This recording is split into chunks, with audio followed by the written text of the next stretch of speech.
இந்த இண்டிபெண்டன்ஸ் டேக்கு ஒரு பெர்ஃபெக்ட்டான patriotic movie தேடுறீங்களா? அப்போ கண்டிப்பாக இந்த படத்தை ட்ரை பண்ணி பாருங்க.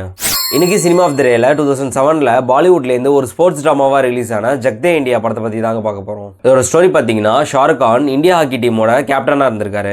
ஒரு கான்ட்ரவர்ஷியல் இன்சிடென்ட்னால 7 இயர் பேனுக்கு அப்புறம் இப்போ உமன் ஹாக்கி டீமுக்கு கோச்சாக வந்திருக்காரு. அந்த டீமில் பார்த்தீங்கன்னா 16 பிளேயர்ஸ், எல்லாருமே different states, different attitudes and different பேக்ரவுண்ட்லேருந்து வந்தவங்க. அந்த டீமில் பார்த்தீங்கன்னா கோஆர்டினேஷனே இல்லை. இப்போ இவர் கோச்சா உள்ள வந்து அவங்க எல்லாருமே ஒன்று சேர்த்து வேர்ல்ட் கப்புக்கு லீட் பண்ணுறாரு. அட் த எண்ட் அவங்க வேர்ல்ட் கப் அடிச்சாங்களா இல்லையா அப்படின்றதாங்க இந்த ஜக் தே இந்தியா. ஹாக்கி மேட்சஸை ஒரு என்கேஜிங் ஸ்க்ரீன் பிளேனால செமையாவே காமிச்சிருப்பாங்க. கூஸ்பம் மூமெண்ட்ஸ் நிறையவே இருக்கும் படத்துல. பர்டிகுலரா பாத்தீங்கன்னா ஃபைனலுக்கு முன்னாடி ஷாருக் கான் ஒரு 70 மினிட்ஸ் ஸ்பீச் அப்படின்னு ஒன்று கொடுத்திருப்பாரு. அந்த ஒரு சீக்வன்ஸ் பாத்தீங்கன்னா பயங்கர மோட்டிவேஷனலாவே இருக்கும். பேட்ரியாட்டிசம் ஃபீல ரொம்ப நேச்சுரலாவே இந்த படத்துல போர்ட்ரே பண்ணியிருப்பாங்க.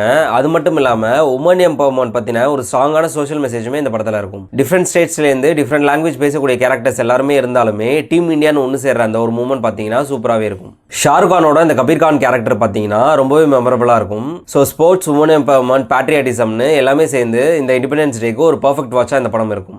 நெட்ஃப்ளிக்ஸில் இந்த படம் அவைலபிளாக இருக்குது. டெய்லி மூவி ரெக்கமெண்டேஷனுக்கு நம்ம சேனலில் மறக்காமல் ஃபாலோ பண்ணிவிட்டு அண்ட் படம் பார்த்தவங்க உங்களுக்கு எந்த சீன் பிடிச்சிது அப்படின்றத கமெண்ட்ஸில் சொல்லுங்கள்.